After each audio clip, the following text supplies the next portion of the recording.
Welcome to Magnet Marketers, our weekly live show where we break down the head, heart, and hand approach to building sustainable growth in your business. During each episode, we share actual client marketing best practice examples, strategies, and tactics that will help you generate real results. Our belief? A magnet always works better than being a bullhorn to attract, retain, and build your brand. Ready to dive into this week's Relationship Marketing Training Tuesday? Well, let's get started. Here's your host, Mike Gingerich and Jessika Phillips. Yay. Hello, everyone. Welcome to this week Training Tuesday live for Magnet Marketers, where our goal is always to help you become a magnet with your marketing versus being a bullhorn. And today we got an exciting topic for you. Although it's kind of a little crazy that we're even talking about fourth quarter right now, but it's almost September, y'all. And I don't know about you, but this year has flown by. Next month, my daughter turns 18, my oldest. I'm not ready for any of it, but ready or not, here it comes. 18, we're talking about is fourth quarter else. and the things that you need to get ready for with as it relates to ads and a little thing called GA4, which we'll explain in a minute if you don't know what we're talking about, because there's a lot happening. Mike, I don't know. Are you ready for it? Hopefully you don't. Yes. I mean, this is so looking forward to it, but you're so right. It is still August, but it feels like September, and because school's starting and all that kind of stuff, and time's flying. And I mean, we're even going to be talking about 2023 here in this episode, so this is crazy. Yeah. So a lot to unpack. We got 30 minutes to do it. So let us know in the comments if you are ready, because we have the perfect guest with us to talk all about the things she's been trained on GA4, as well as our ad expertise extraordinaire, Joanna, which Mike will introduce in a minute. But first, if we've not met before, hello. My name is Jessika Phillips with Now Marketing Group in the Relationship Marketing System. My personal mission is to help you love more, give more, and be more through the art of authentic relating. My awesome co-host, it's Mike Gingerich. And Mike lives to add value to people's lives in uncommon ways, such as running a marathon in Iraq to raise funds to rebuild homes for displaced Iraqis. He loves to explore through travel, which he just did with his daughter, and taking some photos, and just he lives it, people. But he's also a fitness nerd and tries to leave lots of smiles behind wherever he goes. And he does just that. How's it going, Mike?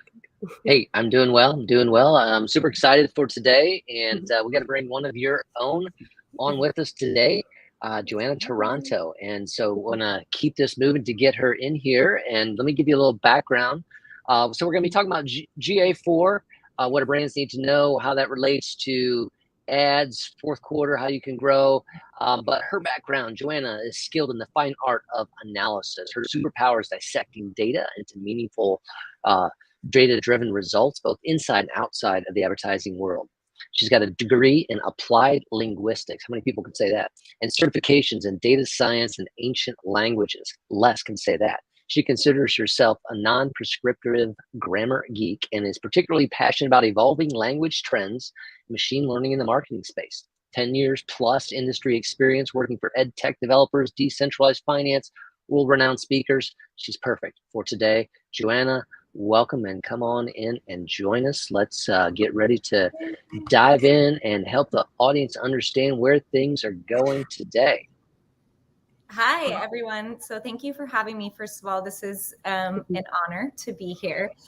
So I heard you mention, well, a lot of things, but GA4 Analytics, and I know that that's kind of a lot for some of us who have been using universal analytics or who don't even use analytics at all, or we just use it intermittently. Basically, I think some of the top things that we need to know about GA4 or G4 Analytics is that it's not going anywhere. It will be what we use starting June 2023. And so, so in less than a year, in September now? I consider us in September, like you guys. Yeah, 2 days away. Once we're at the end of the month, I just consider us in the next month, to be honest. So, and September is my birthday month, so I'm trying to get any extra days I can. There you go. I love how you say a month. First of all, real quick, George says Joanna is a rock star when it comes to ads. He is so right. And analytics. But I want to back up just real quick because I know you are excited about this. You just went through a big training on GA4, but to confirm for anyone that's just jumping in, what we're first talking about is Google Analytics, the thing that tells you the story on how your website's performing, how everything that you're doing on your site, what's working, what's not, and gives you that information that we rely on to make marketing decisions and web decisions on what to change. That is going away. Like Joanna said, there's no getting away from it as of next year. So Google is giving everybody a super heads up that you need now, which Joanna's saying, and I'm going to turn it back over to you in a second, Joanna.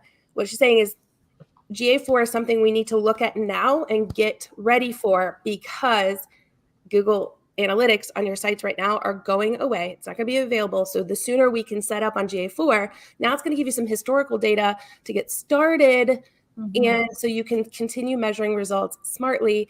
And she's going to explain the differences and stuff. So just to kind of give a little backstory there. Sorry, Joanna, go ahead. Yeah, and that is important to know. I know it for people who work in this or who don't work in analytics on a daily basis. It for both parties, it might seem a little bit overwhelming. But I think the biggest thing, right now, is just getting your G4 Analytics set up, even if you're not certain how to really dissect the data yet. Just having that feed coming through so that when you are ready to kind of look at it and set up the things that you need to set up, you already have that historical data coming through.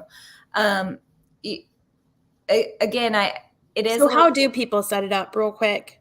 Because if the Google Analytics is going away, let's first answer the question of what's different first. So Google Analytics regular to GA4, why the change? What are you going to notice is the big shift in what they're doing? So I have a couple theories about why the change, but I don't think Google has given like an official answer. They've given kind of official answers in that they're transitioning to G4 because, kind of due to the potential of a cookieless future. So that includes, advertisers like me not being able to track what you do online if you don't want us to. But it's almost like Google is insinuating maybe we might move completely towards that someday, and they're trying to front end that in a way. They're trying to appeal to the people who do want more data privacy. There's so many different things that could influence their why. Why are we doing this? So that's step one. Step two, how do we set it up? How do we transition? Sorry, real quick here. I think George's point too, the event-based tracking. So the difference before we get to the how is, I think George that's a very simplistic way of explaining it, is that Google before was based on Google Analytics right now is based on sessions. And unless you installed like Tag Manager where you could see all the things that were going on, now it's going to be event-based tracking. So maybe explain that a little bit and then how. Sorry. Yeah, so it will be event-based tracking, which kind of will look and feel a little bit different when you're in there, I'd say, especially with the interface. But honestly, like you said, I did just go through a training for this, and in the beginning, it did feel a little bit cumbersome. But towards the end, what I found is that, wow, this is going to be so much more helpful to me in terms of for what I need Google Analytics to do for me and ads and tracking and different things like that. This will be very helpful. Again, I know there's going to be a lot of variables, but I think that it will be very helpful. It actually gives us more capabilities and different views that we might not have been able to see before. And so it kind of depends on you, your goals, your business, and things that you were tracking. But I promise if you guys give it a chance and kind of get familiar with it, you will see that you might be able to do a lot more than what you could with Universal Analytics. So again, it is a bit of a transition process, and the how to set it up. If you don't feel comfortable, of course, you can contact an agency to help you do it. Your web team can help you do it. I know we set up, separate, this might be more of a technical thing, but set up separate views. So just so that we can get that feed coming through from G4 Analytics. And then when Universal Analytics is sunset, then we still have some data to go off of. There's a few different ways. I know Google has people kind of reaching out to websites, trying to push them to do this as well. So, and to me, that was the biggest indication that this is not just like a, hey, maybe we will, maybe we won't. This is a definitely we're doing this. So, jump in or get left behind type thing. So. Yeah, and I think the how, I mean, it's coming around that it's they've done a pretty good job with if you go into your dashboard, I'll call it the Google Analytics dashboard now, and then they can kind of give you some steps and you can kind of follow that process. So there's some pieces there. But I liked what we saw there with that was on the screen. So it's going to track the actions of each visitor versus just a session. So the actions, again, for the general person here, that's going to be able to say, okay, click on a button. The things they used to have to do tags for individual actions. And like Joanna was explaining cookies before, like if we visit a website, we all have a thing called cookies associated with us to track what we're doing. But more and more people are blocking that, and it's asking us to, accept cookies or reject them every time we're visiting a website. And cookies are rumored to be going away altogether. So then you can't really track sessions. We've talked a lot about dark social here as well, that 80% of traffic coming to the website right now is dark, meaning you don't know where it's coming from either. So Google Analytics is becoming harder and harder to read. So what they're saying is now, instead of just monitoring a visit, which is they call a session to the website on each page, now you get to know what people do on each page. So are they playing the video? Are they clicking the button? Where's the first touch, last touch? And it follows each action of a visitor. That's going to make it a lot easier to see where visits are coming from, what actions your community's taken, and then what you can do about it. So like if you already had Tag Manager installed, it's nice because then you can really easily set up GA4 instead of like you used to have to put it in like the header and all these different places, but you can use this universal tag to install it. And like Mike said, when you get to Google Analytics, now it will give you that announcement, I guess, to tell you that it's coming, and it'll give you the steps. Or like Joanna said, an agency, like we can help you, or somebody that that's working on your website. Hopefully they're already familiar with this and can help you. If you'd like, we're going to be doing a recap in our blog, of course, as we always do. Yes. With all these details, because it's a lot to unpack. But if you type the word recap in the comments, we will make sure that you get this information into your inbox and a link to what GA4 is in full detail with Google's recommendations and how you get it set up, because they do show some how-to steps. But I do recommend working with somebody that knows what they're doing, because tracking is important. You need to know, right?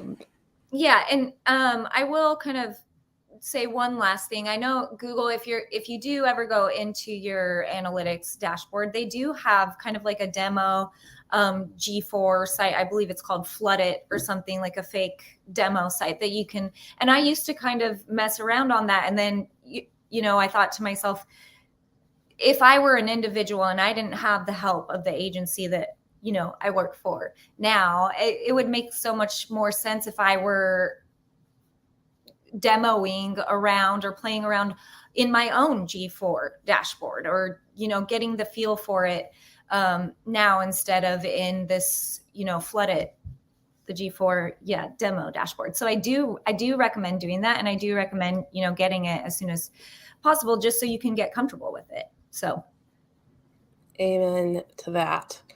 Testing it out, because it's just one of the changes that are happening. Like, with brands and more traffic online, with people coming to, your website from mobile devices, for example. I know I was on a call with you yesterday where we were doing a website audit review, and we were telling the company that, like, here's all the traffic that's coming to your website directly from mobile. But yet, different sites weren't necessarily optimized for that experience. So it's not only saying, here's who's coming, like you can find out on analytics now, but now you'll be able to tell the actions that they're doing when they get there and how different experiences are from maybe a desktop user to a mobile user, right? And be able to break that down. As well as what's cool about this is even the evolution of some of the ads, like this is all going to be connected, right? Here's some of the big changes and our ultimate goal here. And thank you for saying recap, because, I think everyone needs to know this. So definitely type the word recap in the comments so we can give you the recap and examples and the how-tos. One of our other web experience developers is on the call or on the show watching, and she said, make sure to connect your Google Search Console to your GA4 property because there's lots of great info there. Yeah, like how does your site load on mobile? That was one of the things that we discovered in the review that Angela was doing when we talked with this client and was saying on mobile, it loads slower than it does on desktop. And Search Console was telling us some of the things that were broken, because this kind of stuff is going to impact everything. Like, I know we're going to be talking about ads in a second, but your ads even suffer, even if you're paying to get the visits there, if your website's not right. And so we can go on and on about that. We're going to definitely, as I said, do the recap. Just make sure you're setting up GA4, get some practice with it, like Joanna is saying, so you feel comfortable and you have some historical data now before they make this switch next year at this time. And then as we move into fourth quarter, there's several things that we want to know about ads as well and what's changing. So like maybe you can share just with everyone first some of the latest updates that brands need to know to be prepared for this shift. Yeah, so this is there's so many updates, but this is, if you're an advertiser, this is your busiest time of year. We're getting into the busiest time of year. A couple things that I've noticed, this year compared to last year. I will say last year was a little bit more difficult because I feel like a lot of us were getting used to the iOS changes and navigating all of that. And now that we have a more solid foundation there and we've found what has worked for us, it kind of feels like that burden has been lifted a little bit, but there still have been a lot of changes that includes, some of Facebook's advertising policy changes. And maybe you're in an industry where it doesn't really affect you that much, but I've seen a lot of industries where it has affected them. So making sure that you're staying up to speed with some of those new rules that Facebook rolls out, and they don't do it, every month or every week, but they do it occasionally, seeing how that can affect your brand individually, making sure that you have all of your ducks in a row. So that includes, setting up your business manager, ads manager, if you're a newer account, making sure that your pixel is set up and ready to go, and all the other things that you need to do to keep your ad account in good health. Those are some of the biggest things I would say that would benefit you, because what we've been seeing is a huge rise of ad accounts getting banned, or business accounts getting banned. And I don't just mean like a policy violation. I mean a ban, like a hard ban. And those can be you can't even run ads, and because of what you just said, being up to date on some of the changes, in the way to find that out. So there's a difference between just a Facebook boost post, for example, and creating an ad manager account. So if you go to business.facebook.com, for example, you want to make sure that you have an ad account there. So if you go to business.facebook.com, and even that's had some changes to the business manager, but you click on ad account on the left, it'll tell you if you have an ads account or not set up. And you want to set it up there because of a few different things. One, you're going to be able to target more specifically to what you're looking for with Facebook's new updates, but also it's going to give you data and that you can expand when you're using the business manager versus a Facebook boosted post, because now you'll be able to go to Facebook Audience Network, which is expanded off of just Facebook and Instagram, for example. But as you said, making sure that tracking pixels on there as well, because a lot of people just set up a boost and they don't put a pixel, which is similar to Google Analytics script put on your site that will let you know what's going on. But some of the changes that Joanna was mentioning is stricter policies with, one, making sure they verify who you are if you're running the ads. So you have to get that turned into Facebook. So don't wait till the last minute is the biggest change because there are so many changes, because you're going to most likely have to get approved to run them or get your verification, get your account set up. It's going to take some time. It's going to take some time. And then there's several changes on the types of ads that you run and who you can target and what's allowed and the language that you use. So just getting familiar is the biggest change if you are already now finding that out after all the iOS crazy. But yeah, go ahead. Sorry, Joanna. Yeah, no, and you're absolutely correct. So just, I think the biggest thing, for me that I've seen is if we have a little bit of time, or if, clients can, give us or trust us with that time in the beginning to invest in them in the beginning, things go so much smoother, when it matters for them most. 5 hours on Black Friday are worth 100 hours on a Friday in the middle of July. So I want to make sure that things are set up correctly to where we have your campaign ready to roll and go and not get stuck in this review process for 24 hours on, Thursday night at 10 p.m. Also, I love running ads, but I don't want to be running ads. Thursday, Thanksgiving night at 10 p.m. checking in, like, why aren't these approved yet? And a lot of times it comes down to, like, maybe I didn't get the creative assets weren't approved in time, or this is like a last minute thing. We really have to, especially this time of year and especially now in our current environment, we have to put in the time in the beginning to make sure that we're getting back what we want to get back during the times that are most valuable to us. So that plan ahead, folks. Plan ahead. Plan ahead. Yes. Put the strategy in place and don't just do the boost, because it's going to cost you a lot more. Yes, it's quick and easy, but you're missing out. But you do need to plan ahead. Like you said, it's not an instant turn on your ads running anymore. Yes. It goes through an approval process, and that can take 24 or 48 hours, sometimes longer, to get approved if it was rejected. So you want to make sure that somebody that knows what they're doing is doing it. 1, 2, you plan ahead with, like you said, the creative assets, making sure that if it's taking them to a page that it's not just the homepage of your website, like there's a flow there, and that you have things linked together, because especially like Black Friday, like you're saying, like it makes sense if you're an e-commerce brand, you need to have that connected to your cart and have, abandoned cart ads, reminders in Messenger, like things like that you want to think through of what is going to be the best opportunity for us to, 1, let people maybe know about our sale ahead of time, 2, then have another ad set, because it's not just one ad either. You should have multiple sets for what happens if they do take action now, or take action and then don't complete the purchase or the sign up or whatever, that you have different things in place. Right. Yeah. So strategy. Sounds like strategy to me. Strategy. Yeah. Sounds like maybe not like one off, just kind of, can I push buttons and hit some boost things, but maybe like thinking through some steps, maybe. Yeah. Strategy, which, that should always be the goal and the, kind of flow through that you're following. But I will say, this year I've seen, especially video assets taking a little bit longer to get approved. So if you're somebody who wants something launched, in 36 hours, but I don't have the video yet, I might not get it up and live for you within 36 hours. We're going to do our best, but it really would benefit everyone. Yeah, but you're just letting us know how the Facebook engine is working, and we're relying upon, that engine to go through its processes to give us the yes, please go ahead now.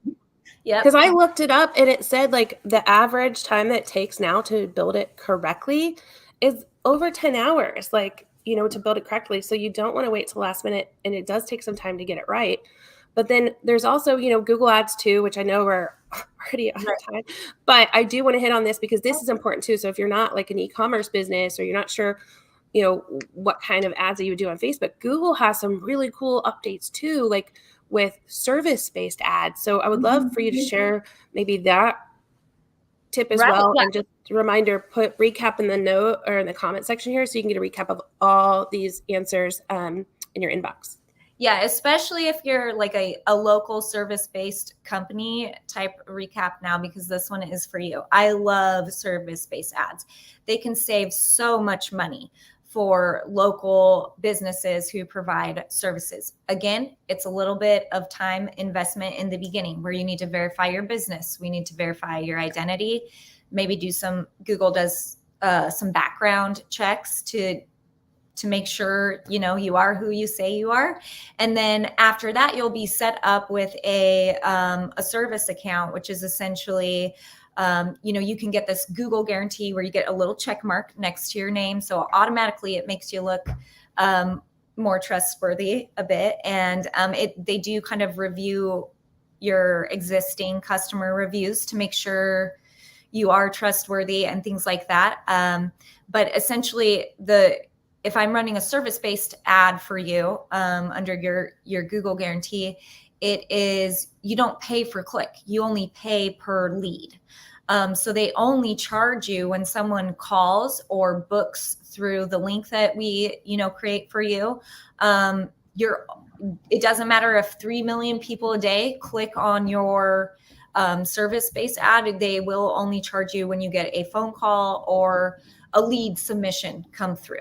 So, and I think that that's incredible. Yeah. It also kind of gives you a little bit of a boost. So let's say you're a small business, but there's this national franchise or national business that has a franchise within your area that advertises in your area, and their ad budget is something that you simply cannot compete with. If they are a national franchise, they don't necessarily qualify for these local service-based ads, and you will typically be featured above them, even if your ad budget is much lower than theirs is. So it's a way to make sure that local businesses are still competitive, even against some of these huge brands that are, you know, buying up all these franchises and kind of trying, or maybe we're dominating before. This is a way to stay kind of competitive in your local area. So I strongly recommend it. Mm-hmm. Absolutely. And this is on the Google side, right? So for those listening in, Yeah, this is on the Google side. And I know we're kind of talking about Facebook, but I always think it's a good strategy to diversify your advertising portfolio, if you will, just because you don't know what's going to happen and you don't know what audiences are out there for you to, you know, kind of take advantage of or bring into your squad. So yeah. And that's what I was going to like kind of end with, even is saying about diversification and looking at opportunities of advertising and what's going to work for you. So LinkedIn, you know, if you're B2B, may be a good option for you if you have the budget for it. Pinterest, shopping ads, right? Like huge. Reddit, TikTok, you know, there's different ways of advertising now in different platforms. So knowing your audience now, taking some time to do that, build the strategy of what you want to do, and then getting in that strategy can come from knowing your analytics, right? And making sure that's set up, what we were talking about with GA4 first, and then taking the time and planning ahead now before you get into that crazy season is going to be a make or break for your business. But those service-based ads, I'm with you, Joanna. Like, I love them too, because you only are paying for the leads you get in, and there you have call tracking on there, or call recording, excuse me. So you can I can listen to, or whoever's running that ad account, they can actually listen to the entire phone call, you know, if that is a capability set up in your account. And then they can contact your Google rep and say, you know, hey, we've listened to more than 90% of these calls and they weren't actually on the mark. Is there any type of refund you can give us? Because it looks like you were sending us ads for, you know, bananas when we're in the market for apples or something, you know, like that. So there's so much there's a lot more transparency and so much that you can do with your local service accounts. So nice. Yeah. Amen to that. And wow. All I say is wow. This is a big wow session here, right? Big wows across the board. There's lots that's coming. There's lots of changes and things that just are really just frequently asked questions that we get a lot, that we're making sure that is in the recap of, you know, the time that it takes to set up, what we're recommending, and even coming up later with, we've been talking about creating a matrix to really help kind of people, clients, brands know the best place to advertise on different factors. So I'm excited to kind of get that going. Joanna, you are just awesome. I appreciate you taking time out. I know we were rushing from another call to get here, rocking out ads, getting things ready for fourth quarter, but it just really felt it was important to just a quick reminder, even though it's still sunny outside in most of the areas and we're not even thinking about holiday time, it's coming rapidly, and it's really, really, really a great idea now to start thinking about some of those things ahead of time, so you can be successful and end the year strong. Yes. So, thank you both for your time. Thank all of you for joining in. If you're watching live or the recap, definitely type the word recap, get that blog in your inbox, or you can go to nowmarketinggroup.com, click the blog. It will be published tomorrow with all of these tips and more in there. And I hope next week is a holiday. I hope at least in the United States. So I hope all of you guys enjoy the holiday. We will not be here next week, but we will see you in 2 weeks right here on Magnet Marketers. Until then, enjoy the rest of this week and the remainder of August. All right, guys. Thanks, Mike. Thanks, Joanna. Thank you. See ya. Bye.